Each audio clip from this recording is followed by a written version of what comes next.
உங்களுக்கு தெரியும் நான் யாருன்னு உங்களுக்கு தெரியும். நான் புகழ்பெற்ற ஒரு திரைப்பட இயக்குனரோ, ஐயா மணிரத்னம் போல, எங்க அப்பா பாரதிராஜா போல, ஐயா பாலச்சந்தர் போல, எங்க அப்பா பாலுமேந்திரா போல ஒரு பெரிய இயக்குனரும் கிடையாது. குறிப்பா என் தம்பி சேரன், அமீர், வெற்றிமாறன் அளவு கூட நான் புகழ்பெற்ற ஒரு இயக்குனர். நான் பெரிய நடிகர், ஒரு எளிய மகன். ஆனா நான் எதுக்காக வந்தேன் அப்படின்னா, என் இனச்சாவுல தான் நான் கற்றுணர்ந்தேன். எங்களுக்கு எந்த அரசியல் இல்லை, வலிமை இல்லை என்பது. என் தலைவன் எனக்கு ஒரு சின்ன ஒரு நம்பிக்கை வச்சு எனக்கு ஒரு வேலையை கொடுத்தாரு. அதை செய்யணும்னு நான் வந்து செஞ்சுக்கிட்டு. இந்த சூழல்ல ஒண்ணுமே இல்லாத நாங்க ஏறி வரும்போது எங்களுக்கு எந்த கை கொடுத்தும் எங்களுக்கு ஆதரவு இல்லை. இதுல நீங்க பாத்தீங்கன்னா, இப்ப நான் வந்து ஒரு சின்னத்தை விண்ணப்பிக்கிறேன்னு வைங்களேன், ஆட்டோ அப்படின்னு, இது யாருக்கு கொடுக்கப்பட்டதுன்னு நினைக்கிறீங்க? தீக்குச்சிங்கும் போது என்னுடைய கருத்தோட அது ஒத்து போகுது. வேளாண்மை என்னோட ஒத்து போச்சு அப்படின்னா, நான் வேளாண்மையை அரசு தொழிலாக்கி தேசிய தொழிலாக்கி நான் கொண்டு வருவேன் அப்படின்னு வேளாண்மையோட நான் என்னுடைய பொருளாதார கொள்கையை பசுமை தாய்மை பொருளாதார கொள்கை, வேளாண்மையை முன்னிறுத்திய பொருளாதார கொள்கைன்னு நான் கொண்டு வந்ததுனால அது வந்துச்சு. தீக்குச்சியை கொண்டு வந்த தீக்குச்சியை வச்சு நம்ம கொண்டு போயிடலாம். எங்களை உரசினால் பற்றி எரிவோம் பெரும் நெருப்பாக, எங்களையே எரித்து கொண்டு உலகத்திற்கு வெளிச்சத்தை தருவோம் அப்படிலாம் கொண்டு போயிடலான்னு அதை விண்ணப்பிச்சேன். உடனே வேற ஒருத்தர் கொடுக்க விடுது. இது இதை பேசி ஒன்றும் பயனில்லை. அது எங்க சின்னத்தை யாருக்கு எடுத்து கொடுத்தீங்க? இப்ப அவர் போட்டிடுறாரா? அது வேணும்னே செய்யறத போய் நம்ம ஒன்றும் செய்ய முடியாதுல்ல. அப்ப என்ன பண்ண முடியும்?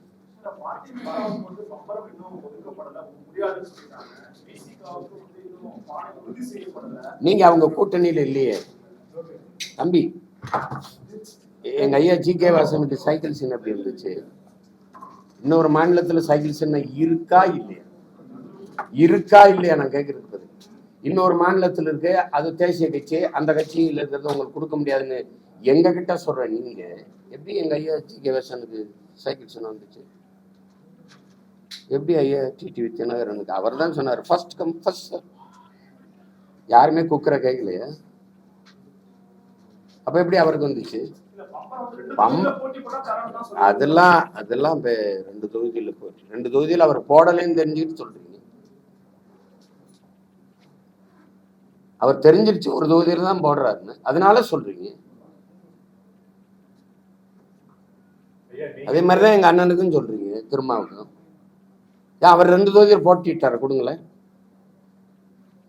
இந்த அண்ணன் வைகோக்கு சொன்ன காரணம் எங்க அண்ணனுக்கு பொருந்தும்னா 2 தொகுதியில போட்டிடுவார்ல, கொடுங்களேன்.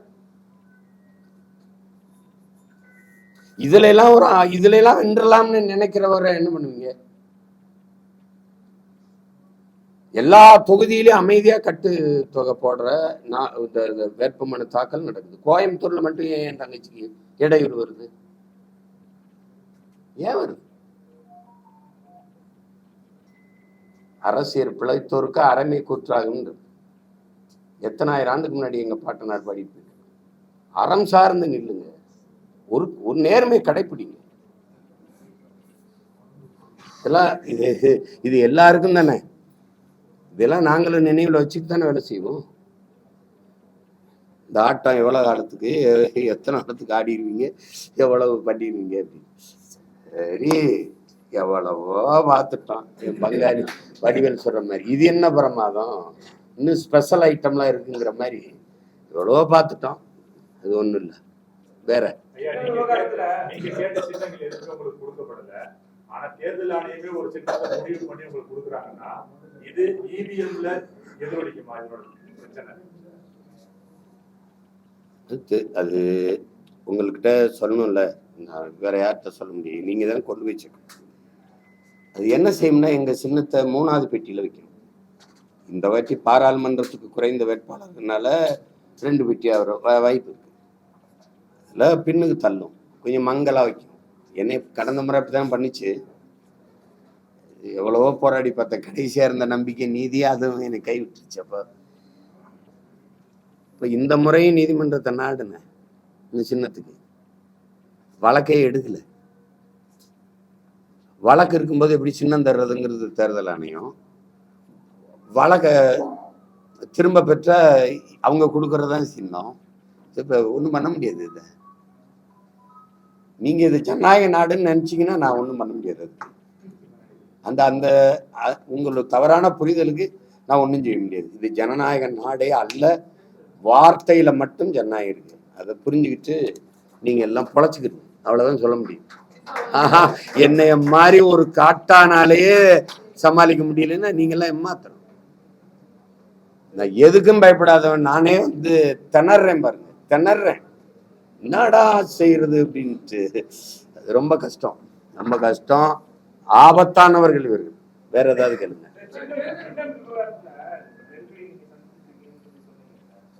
அது கடந்துட்டேன்.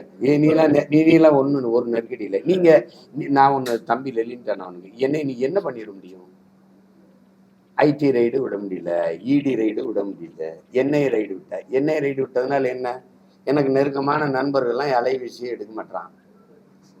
எனக்கு ஏதாவது ஒரு 1000-500 கொடுக்கலான்னு நினைக்கிறவன் கொடுக்க மாட்டான். இவ்வளவுதானே நீ என்ன பண்ணிட முடியும்? என் வீடை காலி பண்ண சொல்லுவான். என் பிள்ளைகள் வீடு கடை இதெல்லாம் வச்சிருந்தா நீங்க காலி பண்ணிருந்தீங்க, உங்க கட்சிக்காரங்களுக்கெல்லாம் ரைடு விடுதுங்க. அப்படித்தான் துறைக்கு நடந்துச்சு. துறைக்கு நடந்துச்சு. அவன் வீடை காலி பண்ண சொல்லிட்டாங்க. அவன் ஒரு ஒரு வலைவலிக்கு ஒரு இது வச்சிருந்தான், அதை காலி பண்ண சொல்லிட்டாங்க. இப்ப இந்த மாதிரிதான் நடக்கும். எந்த மாதிரி நெருக்கடின்னு கேளு தம்பி, எந்த மாதிரி நெருக்கடின்னு கேளுங்க. இப்ப என் தம்பி வந்து மத்திய சென்னையில கார்த்தின்னு என் தம்பியை நிறுத்தினேன். போன முறை நிறுத்தினேன். அவன் எனக்கு ரொம்ப பிடிச்ச என் தம்பி, ரொம்ப திறமையானவன், ரொம்ப திறமையானவன், கெட்டிக்காரன்.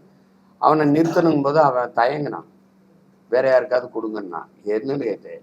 சரி, நான் மருத்துவமனை கட்டிக்கிட்டு இருக்கேன், அது கொஞ்சம் காசு இது போட வேண்டி இருக்கு, இந்த வேலையெல்லாம் வந்தோன்னா கஷ்டமாயிரும், ஒரு மாசம் அதுல இதாயிரும் அப்படின்னு. இல்லையா, நிக்க மாட்டாரு. கெஞ்சி கெஞ்சி பார்த்தேன், நிக்க மாட்டேன். நீ ஆக்கிரமிச்ச இடத்தில் மருத்துவமனை கட்டுகிறாய் என்று முற்றுகையிட்டு போராடிடுவேன் அப்படின்னா, ஐயோ அண்ணா நான் நின்றுவேன், இறங்குங்க, நான் செஞ்சாலும் செஞ்சிருவேன். இது ஒரு நகைச்சுவைக்காக பேசுனது. அதையே நான் மேடையில என் தம்பி அறிமுகப்படுத்தும் போது பேசுனதுக்கு காவல்துறை போய் அவன்கிட்ட விசாரிக்குதுன்னா எப்படி இருக்கு பாருங்க. இதை ஒரு பத்திரிக்கை தலை பெரிய செய்தியா எழுதுன்னா பாத்தீங்கயோ, நான் எவ்வளவோ நல்லது சொல்றேன், அதை கொஞ்சம் எழுதியா. ஒரு வேடிக்கைக்காக என் தம்பியை பத்தி இப்படி சொன்னேன். அவனை நிறுத்திடணும்னு நான் எனக்கு விரும்பிட்டதுனால நில்றா அப்படின்ற அவன் மறுத்தான். அப்ப இது ஒரு கேலிக்காக நான் சொன்னேன் அவனை. அதை பாருங்க, அது எழுதுதுன்னா எப்படி இருக்கு அரசு, எப்படி எனக்கு நெருக்கடி வருதுன்னு ஒரு உதாரணத்துக்கு உங்களுக்கு சொல்றேன். ஆமா ஆமா ஆமா, 10 வருஷமா நடக்குது அந்த முயற்சி. நான் யாருன்னு உங்களுக்கு தெரியும்னு நினைக்கிறேன். தம்பி, எல்லாத்தையும் விட்டுட்டு விவசாயம் பார்க்க போனாலும் போயிடுவேன் வெளியே. வேளாண்மை செஞ்சு ஊர்ல போய் எங்க அம்மா சொல்ற கார் சும்மா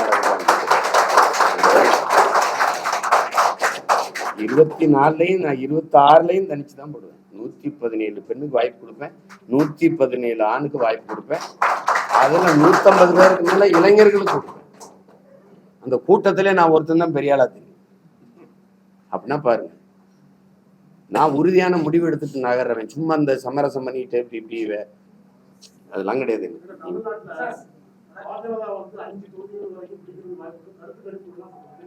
5 தொகுதியை விட்டு கொடுத்தது,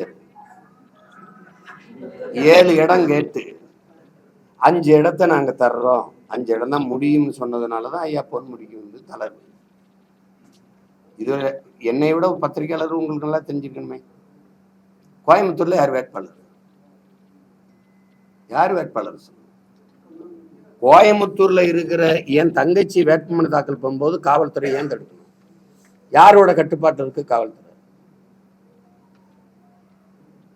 நாங்க அக்யூஸ்டுல ஆகச்சிறந்த ஜனநாயகவாதிகள், எங்களை ஏன் நீங்க நெருக்கடி கலக்குறீங்க?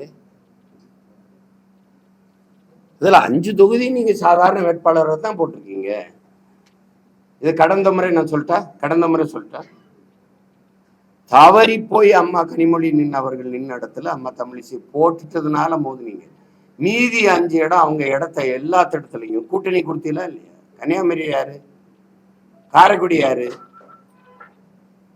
5 இடமும் கூட்டணி கொடுத்து தப்பிச்சுக்கிறாரு. ஏன் நீ சரியான ஃபைட்டர், நீ பிஜேபியை ஒழிக்கணும், வளரவே விடக்கூடாது, இந்த மண்ணில் நுழைய விடக்கூடாதுன்னு நினைக்கிற ஆண்மகன் வீரன் நேரடியா உதயசூரியன் சின்னத்துல மோத வேண்டியதான, தாமரை சின்னத்தை எதிர்த்து. ஏன் செய்யல?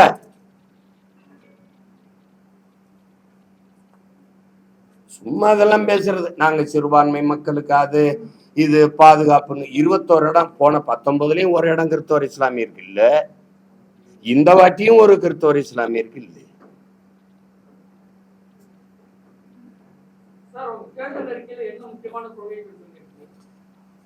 அடிப்படை அமைப்பு அரசியல் மாற்றம். நீங்க சிஸ்டம் ராங்குங்கிறீங்களா ஆங்கிலத்துல, நான் அந்த சிஸ்டத்தை தகர்க்கணுங்க, தகர்த்து மறுகட்டமைப்பு செய்யணுங்க. திரும்ப திரும்ப அரசியல் சாசனத்தையே பேசிட்டு கூடாது. நம்ம எல்லாம் கூடி உட்கார்ந்து உருவாக்குனதானே, இப்ப சரியில்லைன்னு படும்போது மாத்திக்கணும். உண்மையிலே மக்களாட்சி, மக்களுக்கான அதிகாரம் வரணும்னா, மலரணும்னா நாங்க சொல்றதையும் கொஞ்சம் கேட்கணும். நீங்க பாருங்க, படிச்சு பாருங்க.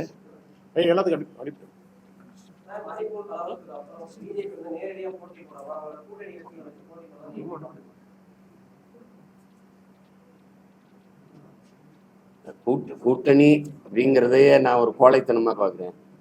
நான்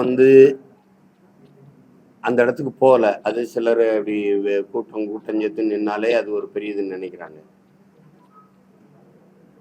ஒரு தலைவன் என்பவன் தன் மண்ணை, மக்களை முழுமையாக நேசிக்கணும்னு நம்பணும். நாங்க நேசிக்கிறோம், நம்புறோம், தனிச்சு நிற்கிறோம். அது மற்றவங்களுடைய முடிவை போய் நம்ம குறை சொல்லிக்கிட்டு இருக்க முடியாது. அதுக்கு நேரமும் இல்லை, தேவையும் இல்லை.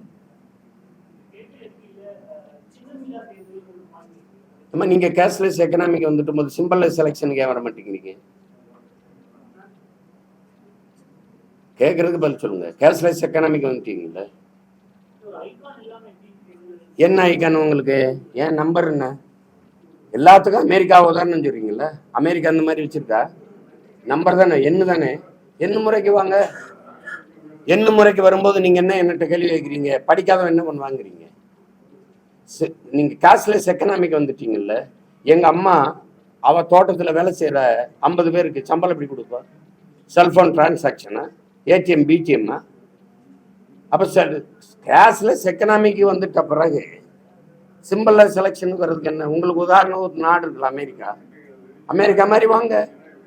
எனக்கு 101, அவருக்கு 501, அவருக்கு 51, அவருக்கு 2001 கொடுத்துட்டு போங்க. யாரு கேட்டா? ஒவ்வொரு தேர்தலுக்கும் ஒண்ணு கொடுங்க, ஒவ்வொரு தேர்தலுக்கும் ஒண்ணு கொடுங்க. தம்பி, உதயசூரியன் சின்ன எவ்வளவு காலமா இருக்குன்னு நினைக்கிறீங்க? இருக்குதா இரட்டாளா? இந்த மைக்கு இப்பதான், இப்ப ஜனநாயகம் இதை நீ சொன்னீங்கன்னா நான் நம்பவா? எனக்கு இடுப்பு கீழே விளங்காது தம்பி. நான் மாற்றுத்திறனாளி, ஊனமுற்றவன். உனக்கு உடல் தகுதி இருக்கு. 2 பேரும் ஒரே மாதிரி ஓடி வெற்றி கோட்டை தொடணும்னா எப்படி வாய்ப்பு? இந்த எளிய பிள்ளைகள் நாங்க எப்படி போய் வெல்றது? இது ஜனநாயகம் நீ சொன்னீங்க, நான் நம்ப சொல்றியா? எனக்கு புதுச்சின்ன மாதிரி திமுக புதுச்சின்னம் கொடு, அதிமுக கொடு, பிஜேபி கொடு. நாட்டின் தேசிய மலரை நீ சின்னமா வச்சுக்கிட்டா நீ படிச்சியா இல்லையா? நாட்டின் தேசிய மலர் என்னன்னு படிச்சீங்களா இல்லையா தம்பி? என்னன்னு படிச்சீங்க? தாமரை. தேசிய விலங்கு எனக்கு கொடுன்னா நீ என்ன சொல்ற? எப்படி தேசிய மலரை சின்னமா வச்சுக்கிடுவ? தேசிய விலங்கை கொடுத்தா நான் நேரடியா கனெக்ட் ஆயிருவேன். தனவம் பிரச்சனை விட்டுருவேன்னு நினைக்கிறியா? இந்த தேர்தல் முடிஞ்சோன்னு போவேன் வழக்குக்கு. ஒண்ணு எனக்கு தேசிய விலங்க கொடு, இல்லைன்னா அவருக்கு தேசிய மலரை எடு.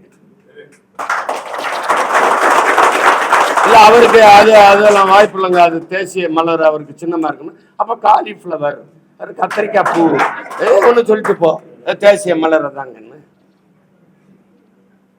தேசிய பறவை கேட்டேன், அதில் நான் நேரடியா முருகனோட கனெக்ட் ஆயிருவேன். தம்பி, நீ ஒரு ஆட்டம் காட்டுற, நானும் ஒரு ஆட்டம் காட்டுவேன். இப்ப சின்ன பையலா இருக்கு, நாங்களாம் சின்ன பிள்ளைகளா இருக்கனால வண்டி ஓட்டுறீங்க. நான் கேட்கறது நியாயம்னு பட்டா எனக்கு ஆதரிங்க, என்னை ஆதரிங்க. நீங்க எல்லாரும் படிச்சு குழந்தையிலிருந்து ஆழ்மனதில் பதிய வச்ச தேசிய மலரை ஒரு கட்சிக்கு சின்னமா கொடுத்தது தவறா சரியா?